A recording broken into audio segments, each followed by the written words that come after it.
ধানের শীষ এমন একটা মার্কা, এটা খুঁজবেই, ধানের শীষ আর দাঁড়িপাল্লা খুঁজবেই এই মুহূর্তে। সংস্কার, ঐক্যমত্য কিছুই করতে পারেননি। সবটা মিলিয়ে তো ওইখানেও আমরা পারলাম না।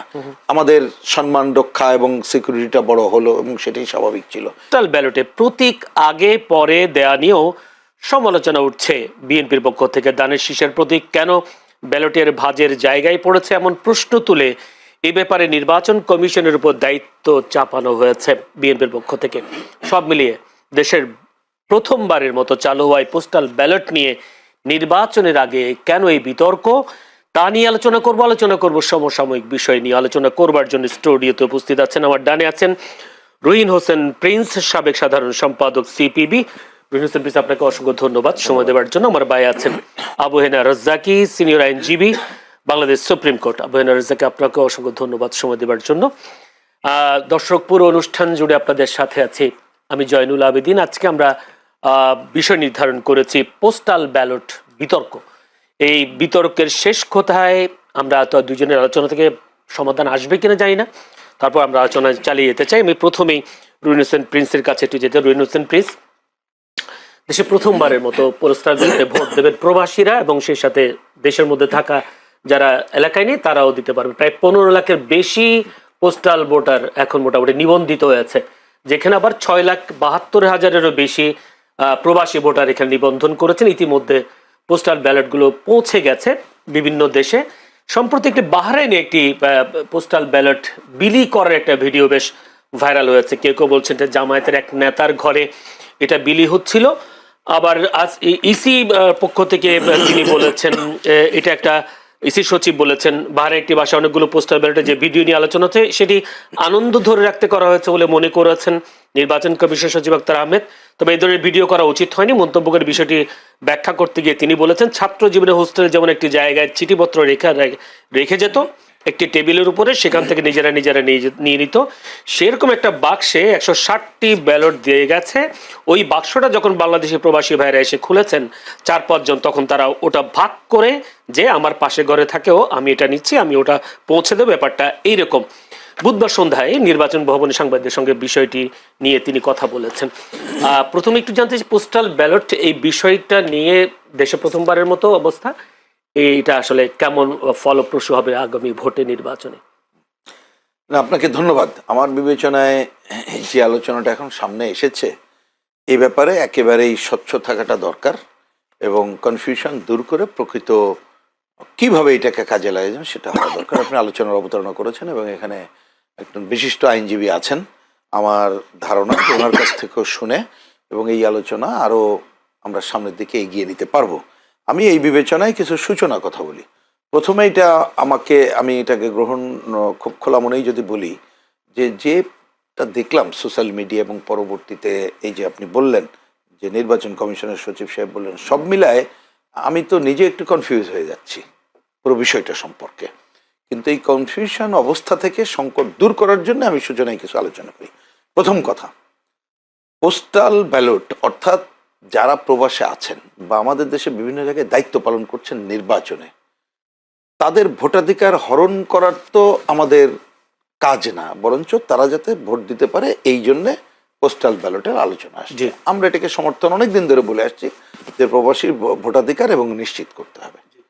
তাহলে আমরা প্রথমে এটা যে অ্যাডমিট করে কিছু পদক্ষেপ নিচ্ছি, এটা পজিটিভ দেখছি। কিন্তু এবার আমার প্রশ্ন যেটা যদি বলেন, আমার হয়তো আমি একজন রাজনৈতিক কর্মী হিসাবে আরও আগে এই ব্যাপারে সুনির্দিষ্ট করা উচিত ছিল, কিন্তু নানা ব্যস্ততায় হয়তো সেটা অত অ্যাটেনশান দিইনি। এটা আমি আমার সেই দুর্বলতা অ্যাটেনশান দিয়ে বলি এবং আমি তো আইনজীবীর কাছেও এটা বুঝতে চাই। প্রথমত আমি যেটা যদি বুঝি, ধরুন উনি থাকেন বিদেশে, আমি থাকি দেশে, আমি দায়িত্ব পালনের জন্য ভোট দিতে পারবো না, উনি বিদেশে থাকেন, আসতে পারবেন না। তাহলে আমাদের নির্বাচনে তো জাতীয় সংসদ নির্বাচন, আমাদের একটা এরিয়া আছে, সেই এরিয়ায় যারা প্রার্থী হবেন আমি তাকে ভোট দেব, এটাই তো তাহলে প্রধান বিষয়। এইটা তো আনুপাতিক নির্বাচন না, যাচ্ছে আমি একটা মার্কায় ভোট দিয়ে দিলাম, তাহলে কিন্তু ডিফারেন্ট হতো, সংখ্যানুপাতিক পদ্ধতির জাতীয়, তাহলে সেইটা না। তাহলে এই ভোটটা হচ্ছে নির্ধারিত এলাকায় নির্ধারিত প্রার্থীকে ভোট দেওয়া। এখানে ব্যালট যেগুলো গেছে সেগুলো কিন্তু আসন ভিত্তিকই গেছে। আসি এবার আমি কথায়। এখন আমার প্রশ্ন হচ্ছে, যদি সেইটা তাহলে আসন ভিত্তিক, গেছে কিনা আমি এটা পরে আসি, এটা আসছি ওই আলোচনা আসবো। ওইখানে লেখা আছে চট্টগ্রাম 3 আছে। আচ্ছা, আমি আসছি এখন আমি ওই কথাটা পরে আসি। আমি একেবারে শুনে তো ভুল করলে আপনি আমাকে তুলে দিন। তাহলে আমি সাধারণভাবে বুঝি, ধরেন ওনার কাছে বা আমার কাছে কল্পনায় যাই, উনিও সেম এরিয়া আমিও সেম এরিয়া, একই এলাকায়, ধরুন খুলনা 2-এ উনি প্রবাসীর ভোটার আর আমি অন্য জায়গায় কাজ করি বলে ভোটার।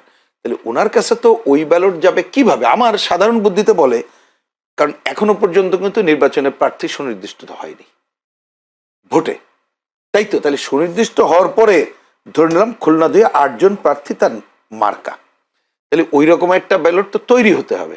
তারপরে গেলে না ওইখান থেকে উনি ওই এরিয়া কাকে ভোট দেবেন সুনির্দিষ্ট করে ভোট দিয়ে পোস্টালে পাঠাতে পারবেন। আমার ব্যাপারও তো তাই, ধরুন আমি রাঙামাটি আছি, আমার কাছে গেলে তো ওইভাবে না আসলে, খালি একটা ব্যালট আসলে এখনো তো ভোট শুরু হয়নি, আমি কিভাবে ভোট দেব? ব্যালটের মার্কাগুলো আছে তো, দেখেন নেব না। দেখছি, আমি আসছি, আমি আপনার কথা পরে আসছি, আমি আবার কথাটা বোধহয় বোঝাইতে পারিনি। আমি খালি মার্কা দেখবো কেন? আমি খুলনা 8 জন প্রার্থী নাম সহ মার্কা দেখবো, আমার তো 50টা মার্কার দরকার নেই, ওইখানে তো 50 জন না। কারণ আপনি একজন, ধরুন আপনি আবার খুলনার থাকেন ভোটার, আপনি যেভাবে ভোট দেন আমিও ওইভাবে দেব, তবে আমি দেব আমার ভোটটা দেওয়ার পরে আমি ব্যালটে পোস্টে পাঠিয়ে দেব। তাহলে আমি পরে আসছি কথা, আমি শেষ করছি না কথাটা, যে তাইলে তখন কোশ্চেনটা দাঁড়াবে আমার কাছে ব্যালটটা কিভাবে আসবে, নির্বিঘ্নভাবে আসবে কিনা, আমি ব্যালটটা ঠিক মতো গোপনভাবে ভোট দিয়ে আমি পাঠাতে পারবো না, পাঠানোর পরে আমার ভোটটা ঠিক মতো নির্বাচন কমিশনে যাবে কিনা এবং নির্বাচন কমিশনে ঠিক মতো গুনবে কিনা, এইটাই হলো উচিত বলে আমি মনে করি। কিন্তু এবার আসি আপনার কথায়, আমি রাজ্যের দিকেই তাকে একটু বেশি বলতে চাই। আমার কাছে এটা বোধগম্য হলো না, এখন পর্যন্ত প্রার্থী ঠিক হলো না। আপনার ভাষা দিয়ে যদি বলি, একসাথে আপনি 50টা মার্কা দিয়ে একটা পাঠাই দিলেন যে চট্টগ্রাম 3-এ, বা আমি ধরেন খুলনা 2-এ, তাহলে উনি কিভাবে ভোট দেবে? আমি তো, আমার বোধগম্য না, আমিও কিভাবে দেবো, এটা প্রথম বোধগম্য না, নাম্বার 1 প্রশ্ন। এইবার আসি যেটা নিয়ে কথা হয়েছে, এইটা তো আর একটা অদ্ভুত ঘটনা আমি মনে করি এবং সংকটজনক ঘটনা, যেটা আমাদের সচিব সাহেব বলার চেষ্টা করেছেন। আমি যেটা বুঝেছি যে আমরা একসাথে পোস্টে পাঠিয়ে দিলাম, পোস্টে পাঠিয়ে দিলাম, চিঠি যেভাবে করি পোস্টাল ব্যালট কি সেই রকম? হ্যাঁ, আমাদের একটা উন্নততর কালচার হলে অন্যরকম হতো, অথবা হতে পারে উনি বলতে পারেন যে ব্যালট যাক না কেন, যিনি ভোট দেবে তাকে একটা কিভাবে মনিটর করা হবে আমরা জানি না। তাহলে সেরকম যদি পদ্ধতি থাকে তাহলে সেইটা আমাদেরকে বলে দেন, যে 100টা কেউ যদি নিয়েও থাকে, সে ডিস্ট্রিবিউট করার পরে রাজ্যে কি ভাই বিদেশে থাকেন, উনি ঠিক মতো ওনার ভোটটা দিতে পারছেন এবং উনি তারপরেও সংকট থেকে যায়। তাহলে এই যে সংকট দেখলেন, এটা তো নতুন ধরনের সংকট হয়েছে, যে এইখানে মনে হচ্ছে একজন বা একটা গ্রুপ নিজেরাই সব ভোট দিয়ে দেবে, কিন্তু তারপরও সংকট থাকে দেখেন, তাহলে ওইখানে কিন্তু নিরপেক্ষ হলো কিনা প্রথম সন্দেহ। এবার দ্বিতীয়ত উনি যেটা পাঠাবেন সেক্ষেত্রেও কিন্তু সমস্যা, আমরা এটা শুনেছি। এইটা ধরে নেন, না না একেবারেই না, আমি এই জন্য এটা একটু শেষ করি, 1 মিনিট লাগলো, পরেরটা কম দিয়েন, আমার মনে হয় কংক্রিট আলোচনা শেষ করি, শোনেন। তাহলে ধরেন উনি তো প্রথমে, আমি তো বললাম সংকট হলো, আচ্ছা সংকটের পরে উনি যখন পাঠালেন, পাঠানোর পরে যেভাবে এখানে আসলো, কিভাবে আসছে, কিভাবে ভোট গোনা হবে, কিভাবে রিটার্নিং অফিসার বা ভোট গোনার সময় প্রার্থীর প্রতিনিধি থাকবে কিনা, সেগুলো কিন্তু সংকটপূর্ণ। আমি মনে করি এইগুলো এখন পরিষ্কার না করলে, আমাদের যেহেতু এটা প্রথম ব্যালট ভোট, তাহলে অনেক কিছু একটা ভোটের আগে কিন্তু অনেকগুলো পাইলট প্রজেক্ট, নানা ধরনের কাজ করতে হয়। এইরকম হুটহাট করে এই ধরনের ঘটনা খুবই খারাপ, এবং এই ভোট সংখ্যা কিন্তু মোটেই কম না। আমরা একটা গড়ে হিসাব করলে দেখবেন বহু আসনে এই ভোটে যদি প্রশাসনিক কারসাজি হয় তাহলে রেজাল্ট উল্টে যাওয়ারও সম্ভাবনা আছে।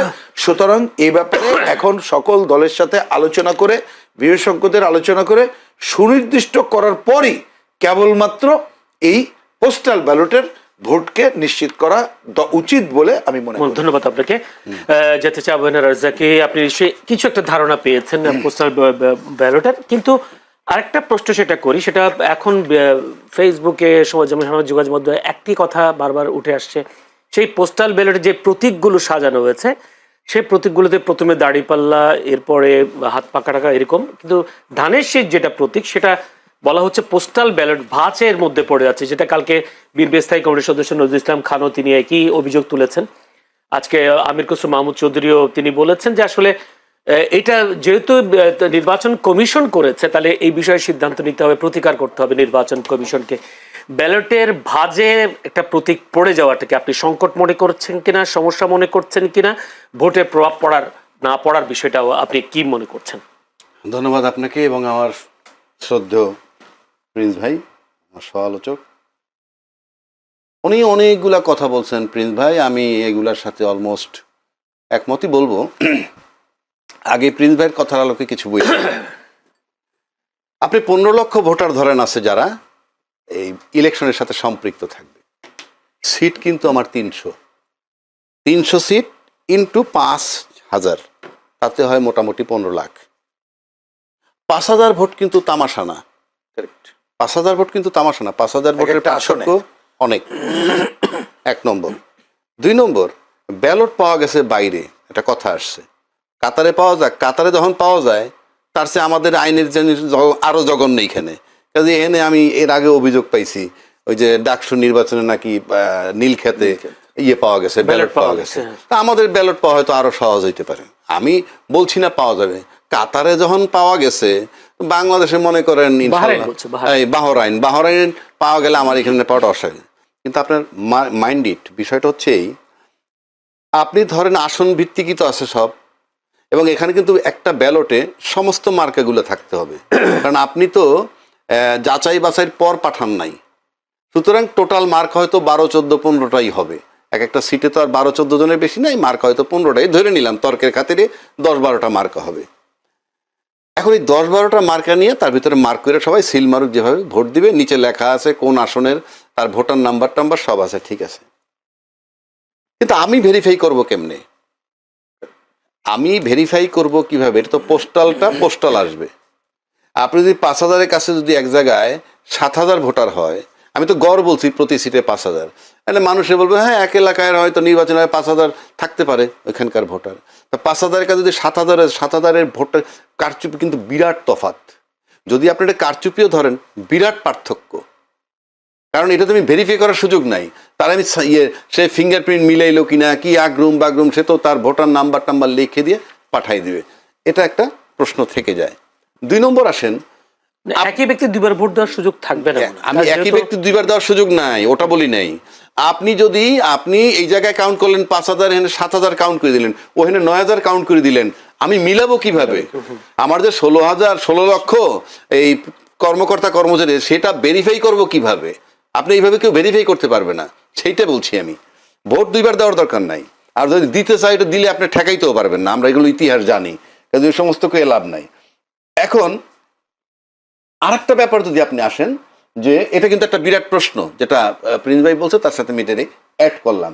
2 নম্বর হচ্ছে, আপনি 100% ভোট কাস্ট হয়েছে এটা দেখাইতে পারবেন না, কারণ আমি যদি ট্রেডিশনালি আসি, আমার ভোটার কত পার্সেন্ট যায়।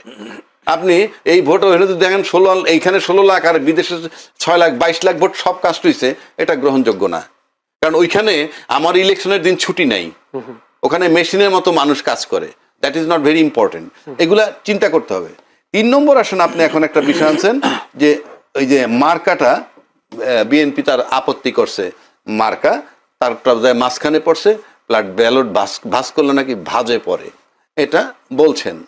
এই যে ভাঁজ করলে ভাজে পড়ে, পাঠায় তো দেওয়া হয়েছে অলরেডি, আপনি এটা চেঞ্জ করার কোনো সুযোগ নাই, 1 নম্বর।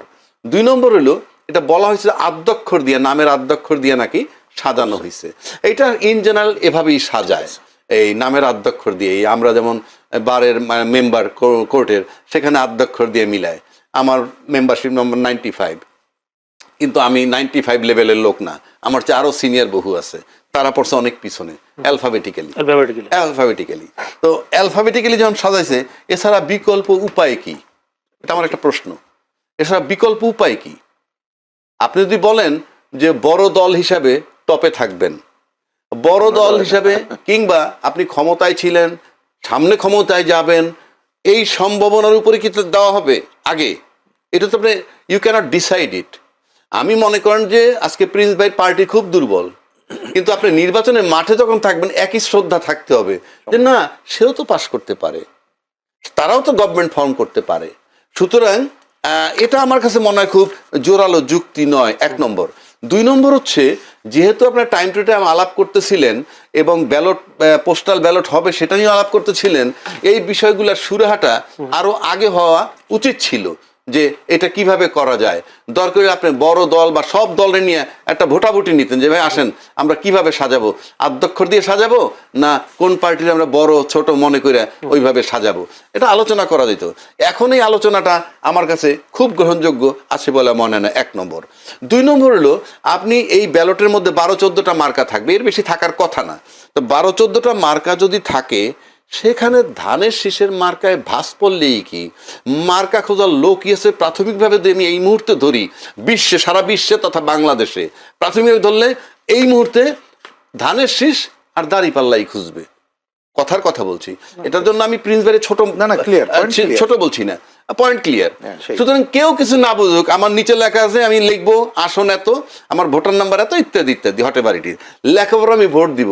এনে ধানের শীষ আমার কাছে মনে হয় না যে মাঝখানে থাকলে কি আর টপে থাকলেই কি, বরং টপে দিতে গেলে একটা বিতর্ক এখন আসবে, অথবা ডাউনে দিতে গেলে জামাতেরটাও যদি টপে বা ডাউনে যায় বিতর্ক। আদ্যক্ষর দিয়ে সাধারণত ট্রেডিশনালি সবকিছুই করে, আমরা সব জায়গায় দেখি, অফিস আদালত এভরিওয়্যার। তো এখন এই ইস্যুটা তোলা আরো সবচেয়ে বড় দলের কাছ থেকে তোলাটা আমার কাছে মনে হয় যে খুব হালকা বিষয় মনে হয়। কারণ ধানের শীষ এমন একটা মার্কা, এটা খুঁজবেই, ধানের শীষ আর দাঁড়িপাল্লা খুঁজবেই এই মুহূর্তে, ওই এনসিপিটাও তো খুঁজবে না, বড় ফ্যাক্টর না, বড় ফ্যাক্টর না। ধন্যবাদ আপনাকে। আমি এবার রহিম হোসেন প্রিন্সের কাছে যেতে চাই। রহিম হোসেন প্রিন্স, আমরা দেখেছি 5 আগস্টের পরেই কেবল আন্দোলন আন্দোলন, এই যে নির্বাচন সামনে, তারপরও আমরা দেখছি আন্দোলন চলছে। ছাত্রদের গতকালও আন্দোলন হয়েছে, আজকেও আন্দোলন হয়েছে, মানুষের ভোগান্তি। কিন্তু একটি অধ্যাদেশ দেবার কথা, ঢাকা সেন্ট্রাল ইউনিভার্সিটি অধ্যাদেশ জারির দাবিতে তারা আবারও মাঠে নেমেছে, মানুষের ভোগান্তি তৈরি হচ্ছে। সরকারের এই ক্ষেত্রে কি ভূমিকা, আসলে ভূমিকাটা এরকম কেন মনে হচ্ছে যে তাদেরকে এই অধ্যাদেশ জারি করতে কেন বিলম্ব হচ্ছে? কোনটা, ওই যে বিশ্ববিদ্যালয় 7 কলেজ? আসলে খুবই বিশেষ করে দেখেন, আমি প্রথমে একটু আসি, যে সময়টা আমরা কথা বলছি নির্বাচন তো কার্যক্রম চলছে, এই কার্যক্রম চলার সময় এই ধরনের সভা সমাবেশ তো করার কোনো কথা না, এটা মনে রাখা দরকার। এবং সভা সমাবেশ করতে গেলে আইনেও বলা হয়েছে কোনো জরুরি থাকলে অনুমতি নিয়ে করতে হবে। আর বিশেষ করে এই 7 কলেজের ঘটনা তো 1-2 দিনের না, বহু পুরনো জিনিসটা। সমাধানটা সরকার কেন করছে না সেই প্রশ্ন তো আমারও, এবং বহু কিছু তারা করতে পারছে না। খালি প্রসঙ্গক্রমে একটু বলি, গতকাল আমরা একটা সভায় ছিলাম, যদি ওই যে গণমাধ্যম সংস্কার কমিশনের উপরে একটা আলোচনা দীর্ঘদিন করছি, তা সেইখানে সংস্কার কমিটির প্রধানও ছিলেন। তো ওই আলোচনা হলো যে সরকার এইটা, মানে একেবারে উনিও দায়িত্ব নিয়ে বললেন, খুব করেই বললেন যে আসলে তো সরকার চায় না বলে হয় নাই, বাস্তবতা তো এইরকম জায়গায়। তো এইটা খুবই দুঃখজনক আমি বলবো, বিশেষ করে যেভাবে রাস্তা অবরোধ করা হচ্ছে ঢাকা শহরে, কি বলে যে মানুষের জীবন অতিষ্ঠ, এবং এমনি তো যানজট অতিষ্ঠ, এটা বন্ধ হয়ে যাচ্ছে। এবং এইবার দেখবেন মানুষ কিন্তু প্রথম কিছুদিন হয়তো কিছু বলে নাই, আমরা সোশ্যাল মিডিয়া বা আমাদের তো পরিচিত জন আছে, প্রচুর প্রোগ্রাম কালকে ক্যান্সেলও করা হয়েছে।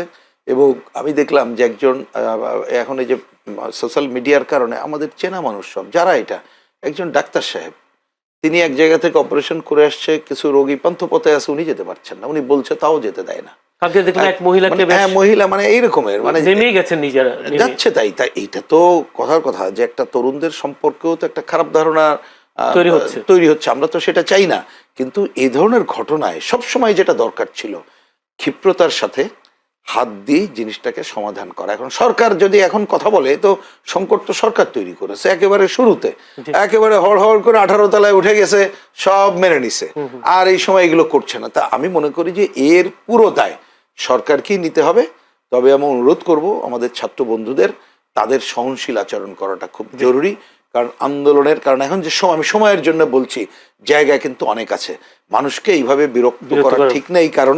কারণ তরুণ প্রজন্ম এই 24-এর গণঅভ্যুত্থানের পর এদের মধ্যে অনেকেই এমন বিহেভিয়ার প্যাটার্ন করেছে যা রাজনীতি, সভ্যতা, ভব্যতা কোনো কিছুর সাথে যায় না।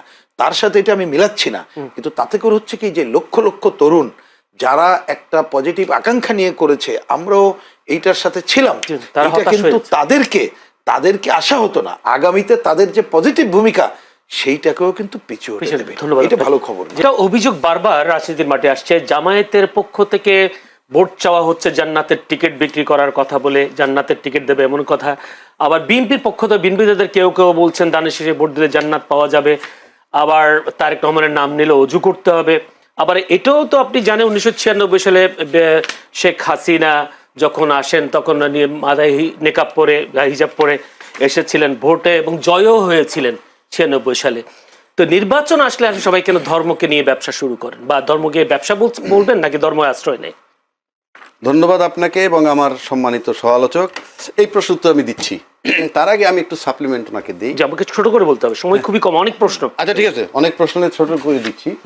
ছাত্রদের যে আন্দোলন, ঢাকা কলেজে বিশ্ববিদ্যালয় বানাবেন ফর এক্সাম্পল, বাংলাদেশের ট্রেডিশনাল কতগুলা কলেজ আছে যেগুলোর নামে সর্বোচ্চ সুন্দর, Dhaka college, Holy Cross college, Eden college, এইগুলার নাম যারা চেঞ্জ করতে চায় আমার কাছে মনে হয় না তাদের ম্যাচুরিটি আছে। করবেন কি তারা মনে আমি এর চেয়ে ইজ্জত আর হয় না। Dhaka college, Holy Cross college, Eden college, এইগুলোর নাম আপনি চেঞ্জ করতে পারেন না, কোনো ওজন বাড়বে না। এইটার নাম চেঞ্জ করা মানে কি জানেন? বিডিআর থেকে বিজিবি হওয়ার মতো হবে।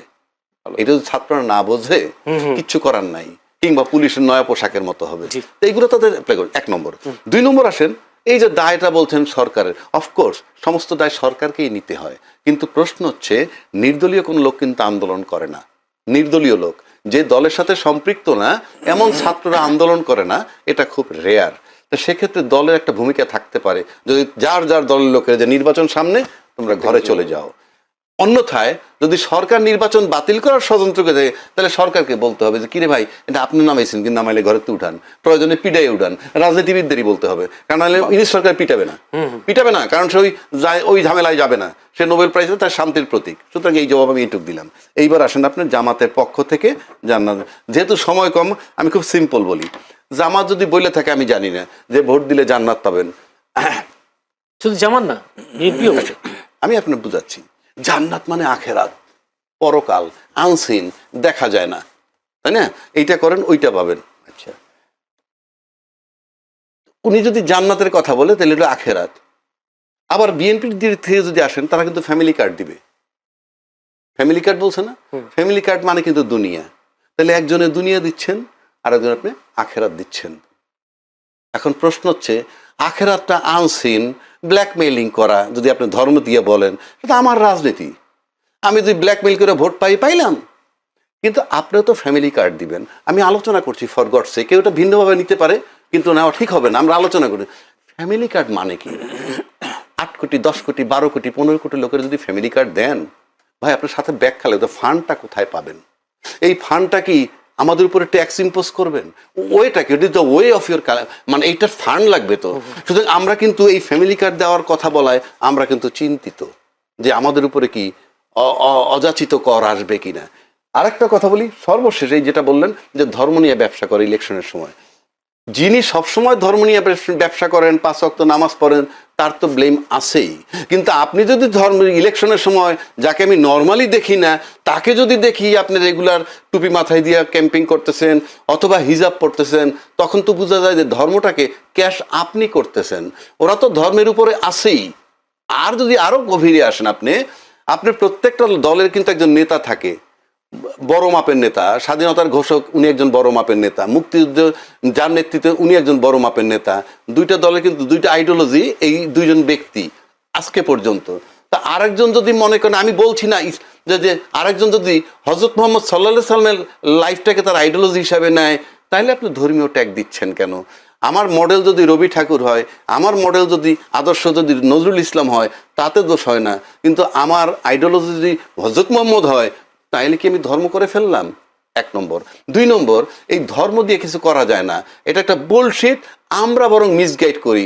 99% মুসলমানের দেশে বহু আগে সবসময় ইসলামী ক্ষমতায় থাকতো, এই দেশের মানুষ এগুলো বোঝে, বরং আমরা ট্যাগ লাগাই যে ও ধর্মের ব্যবসা, কিন্তু আমি নিজে হিজাব পড়তেছি, আমি নিজে তসবি নিতেছি।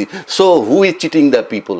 আমি আবারও বলছি, 92% মুসলমানের দেশে এই মুসলমান অনেক সচেতন, ওই সমস্ত ধর্ম ব্যবসা কাজ হচ্ছে না। সুতরাং মূলত ধর্ম ব্যবসা করতে চায় যারা রেগুলার করেন না, কিন্তু ইলেকশনের সামনে আপনি হিজাব পরেন, তসবি নামা টেপেন। সো দ্যাট ইজ ইম্পর্টেন্ট, যে কে সেল করে। জি, ধন্যবাদ আপনাকে রিজনাল প্রিন্স। আপনাকে আমি এই প্রশ্নটা করছি না, যেহেতু আমার কাছে অনেকগুলো প্রশ্ন। এই নির্বাচনে জাতীয় পার্টি বড় ফ্যাক্টর হয়ে উঠবে কিনা একটা প্রশ্ন। দ্বিতীয় প্রশ্ন হচ্ছে, আওয়ামী লীগের যে একটা বিশাল ভোট ব্যাংক আছে, এই ভোট ব্যাংকগুলো আসলে এই ভোটটা কোন দিকে যাবে বলে মনে হয় আপনার? দুইটা প্রশ্ন করছি। শুনুন, আমি এই প্রশ্নের উত্তর যথাযথভাবে 100% না, তবুও দেওয়া যাবে। নির্বাচন আরও যখন ঘনিয়ে আসবে, বিশেষ করে প্রচারের শুরু হওয়ার 22 তারিখে শুরু হবে এবং তার কিছুদিন পরে, কিন্তু এখনকার পরিবেশ অনুযায়ী যদি ভোট মোটামুটিও গ্রহণযোগ্য হওয়ার মতো মানুষ ভোট কেন্দ্রে যেতে পারে, তাতে সহজ করেই যা বুঝি তাতে বলতে পারি, একটা হচ্ছে জাতীয় পার্টির বিশেষ কিছু এলাকা আছে যেখানে যতটুকু খবর আমরা জানি এখনো তাদের সেই ভোট ব্যাংকটা আছে। প্রধানত সেই জায়গায় তাদের একটা পজিটিভ ভূমিকা বা তাদের পজিশন থাকবে। তা তাদের পজিশন ন্যাচারালি অন্যদের পজিশন, মানে সাধারণভাবে যারা মনে করছে যে জাতীয় পার্টি না থাকলে ভোটটা তাদের বাক্সে যেত, সেটা কমে যাবে। সেটা আপনারা জানেন। কেউ বলছেন আওয়ামী লীগের ভোট জাতীয় জাতীয় পার্টি পার্টি ইলেকশন করছে, করছে তো মনোনয়ন তো অলরেডি। দিয়েছেন। এটা সাধারণত উত্তরবঙ্গের কিছু এলাকা প্রধানত, এর বাইরে মেজর কিছু আমি দেখি না। এইবার যেটা আওয়ামী লীগের কথা বলছেন, আমরা মাঠে আমাদেরও তো প্রার্থী আছে, যাচ্ছে, আমরাও খবর যেটা রাখি। অ্যাকচুয়ালি আমার একটা জেনারেল ধারণা বলতে পারি। প্রথম কথা হচ্ছে তাদের যারা হার্ডকোর ভোটার বলতে যারা বোঝে, তারা তো নির্ভর করবে দলের উপরে। আমার ধারণা দল কোনো ডিসিশন দেবে না, বরঞ্চ তারা তো চাইবে এই নির্বাচনটা যাতে না হোক। তা সুতরাং হয়তো বা বিরাট অংশ যাবে না, এটাই হবে প্রধান বিষয়। আর আমার ধারণা, এটা আমি ধারণা বলছি কারণ এগুলো মাঠ পরিস্থিতি না হলে বলতে পারবো না। আর একটা ধারণা হচ্ছে অভিজ্ঞতায় যেটা বলে, স্থানীয়ভাবে তারা তো এখন বিপদে আছে। সুতরাং এই বিপদ থেকে কে তাকে উদ্ধার করবে এবং আগামীতে এমপি হলে সে আর বিপদে পড়বে না, এইটা বিবেচনা করে সে তার ভোট প্রয়োগ করবে বলেই আমার ধারণা। এক অংশ, আর এক অংশ তো বললাম বিরাট অংশ হয়তো ভোট কেন্দ্রেই যাবে না, সেটাই আমার ধারণা। কেউ মাছ করেছে কিনা বিএনপি? সেটা তো অলরেডি আমি বলছি, ওইটা নতুন করে বলার দরকার নেই। আপনি দেখবেন, যেমন একটা উদাহরণ দিই, আমি বেশি দূরে যাওয়ার দরকার নেই, চাঁপাইনবাবগঞ্জ। আপনি খেয়াল করবেন, চাঁপাইনবাবগঞ্জে আপনি যদি বলেন এইখানে জামাত ইসলাম বিএনপি দুই দলের দিকে তাকান, দুই দলই কিন্তু তাদেরকে বলেছে যে আমাদের সাথে আসো, আমরা সব শেল্টার দেব। ইতিমধ্যে কিন্তু আমরা দেখছি ওইখানে যারা ওপেন মানে আছে, তারা কিন্তু এই দুই দলেই বিভিন্ন জায়গায় যোগ দিচ্ছে, কোথাও বেশি কোথাও কম, যতটুকু আমরা মিডিয়াতে দেখি। কিন্তু আমি দেখি যোগদানের থেকে হয়তো নিচে যারা আছেন তারা নির্ভর করবে যে কে তাকে শেল্টার দিচ্ছে তার উপরে। ধন্যবাদ। রাজ্জাকি, আমি একটু সংক্ষিপ্ত যোগ করতে চাই। কোনটা এটা? হ্যাঁ, আমি প্রশ্নটা করে ফেলি যাতে সুবিধা হয় আপনার উত্তরটা দেওয়ার সাথে সাথে। আমার সময় খুবই কম, সেই কারণে যেহেতু বিশ্বকাপ শুরু হচ্ছে, টি-20 বিশ্বকাপ, এই টি-20 বিশ্বকাপে মোস্তাফিজকে নিয়ে একটু ঝামেলা হয়েছে ভারতের সাথে এবং বাংলাদেশ ভারতে খেলতে যাবে না, এরকম একটি আইসিসি চিঠি দিয়েছে। আইসিসি চিঠির পক্ষ থেকে 3টা ঝুঁকির কথা বলা হয়েছে। মোস্তাফিজকে বাদ দিতে হবে, মোস্তাফিজকে বাদ না দিলে নিরাপত্তা ঝুঁকি বাড়তে পারে। একটা হচ্ছে বাংলাদেশের দলের জার্সি পড়লেও নিরাপত্তা ঝুঁকি বাড়তে পারে। সর্বোপরি নির্বাচন যত ঘনিয়ে আসবে নিরাপত্তা ঝুঁকি বাড়ার আশঙ্কার কথা জানিয়েছে। এমন অবস্থায় বাংলাদেশ খেলতে যাবে না এবং ঘোষণায় অনড় এখনো। যাওয়া না যাওয়া আসলে এইটাকে আপনি কিভাবে দেখছেন, যদি অনলাইন করতে বিশ্লেষণ করতে বলি? ঠিক আছে, আমি একটু বলি। তার আগে একটু আপনি বলছেন যে আওয়ামী লীগের ভোটটা কোন দিকে যাবে, এটা একটা প্রশ্ন করছেন। দেখেন, মাঠে কিন্তু আপনি যেহেতু জাতীয় পার্টি আছে, 4টা দল আছে, আপনি ধরে নিতে পারেন মোটামুটি বিএনপি, জামাত, এনসিপি, জেপি। এখন এনসিপি জামাত মিলে একটা জোট, তার সাথে আরো কিছু ইসলামী দল আছে, বিএনপির সাথে কিছু দল আছে জোট। এখন আপনি ভেরি সিম্পল, আমরা কিন্তু অতীত রেকর্ড দেখছি, জাপা কিন্তু সর্বোচ্চ 11-12টা সিট পাইছে, তাও দেওয়া হয়েছে, কিন্তু তাদের মাঠে ভোট নষ্ট হয়ে গেছে বহু আগে। ওই যদি ভোটের দিকে যান, দেন জাতীয় পার্টি এনসিপির আমি খুব একটা পার্থক্য দেখি না। সুতরাং এখানে আওয়ামী লীগের ধরে নেওয়া হয় যে আওয়ামী লীগের বিএনপি পাশাপাশি প্যারালাল কাছাকাছি ভোট। এখন ধরে নিলাম তর্কের খাতিরে বিএনপির 35% ভোট আছে, আওয়ামী লীগের 35% ভোট আছে, তর্কের খাতিরে ধরে নিলাম। তাহলে যদি এখন জামাতের যে ভোটটা আছে, জামাতের ভোট 10% আমরা শুনি, বা এখন শুনছি কিছু বাড়ছে, আর ইসলামী দল যদি সব একসাথে, তাহলে জামাতের যদি 12-14 হয়, কথার কথা বলছি 12-13, তাতে যদি আওয়ামী লীগের ভোট সে পায়, সে সরকার গঠন করবে। কারণ আমরা নির্দলীয় ভোটের কথা বলছি না, আমরা এইগুলার কথা বলছি। কারণ জামাত যদি আওয়ামী লীগের 35% জামাতের দিকে যোগ দেয়, তাহলে ন্যাচারালি সে ভোটে সরকার গঠন করবে। আর যদি জামাত আওয়ামী লীগের ভোটটা বিএনপির সাথে যোগ দেয়, তাহলে এটার কয় সোনায় সোহাগা, এর বাইরে আর কিছু নাই। এইবার আসেন, এই যে যত বাংলাদেশের পোশাক পরা থাকলেও আপনার যদি নিরাপত্তার অভাব থাকে, মোস্তাফিজ সাহেবের নিলেও যদি নিরাপত্তার অভাব থাকে, এত ইনসিকিউরিটির মধ্যে যদি আপনি আমার সিম্পল এক লাইনে বলেন, তাহলে আমার তো মনে হয় না যাওয়াই উচিত। এখানে আপনার বাড়তি কি বলবেন যে এই সিকিউরিটি, যে সিকিউরিটির প্রশ্ন আসছে, আমার তো মনে হয় না এর বাইরে আমরা কোনো বাড়তি সিকিউরিটি দিতে পারবো। কারণ আমাদের দেশের এক তারেক রহমান সাহেবের সিকিউরিটি আমরা দিতে পারতেছি না পুলিশ দিয়ে, ফাইনালি আর্মি দিয়ে সিকিউরিটি দিতে হইতেছে। তো সেক্ষেত্রে মোস্তাফিজের সিকিউরিটি, ইভেন বাংলাদেশের পোশাকের সিকিউরিটি আমরা কিভাবে দিব? এটা সিম্পল জবাব, এটা এড়ায় যাওয়াই উত্তম। এক্ষেত্রে ক্রিকেট বিষয়ে বাংলাদেশের ভাবমূর্তি নষ্ট হচ্ছে। ভাবমূর্তি নষ্ট। আপনি জীবনের ঝুঁকি নিতে পারেন না। আপনি ট্রাম্পের ঝুঁকি আছে, পুতিনের ঝুঁকি আছে, কিন্তু আমাদের বহু বাংলাদেশের পলিটিশিয়ান বাইরে থাকে ঝুঁকির ভয়ে, আবার এতে পালায় যায় ঝুঁকির ভয়ে। কাজে এটা আপনি কি বলবেন? এগুলা নিয়ে কোনো আপনি ভাবমূর্তি কি হবে? বাংলাদেশের ভাবমূর্তি কি আছে? ফুল টাইম যেখানে মিথ্যা কথা বলি আমরা, আর নীতি নাই, আদর্শ নাই, আমরা কিভাবে নির্বাচনে যাচ্ছি, কোনো আগামাথা নাই, কোনো আইন নাই, কিছু নাই, কোনো বিধান নাই, আপনি আবার ভাবমূর্তি চিন্তা করেন। আপনি নিয়মে থাকেন আগে।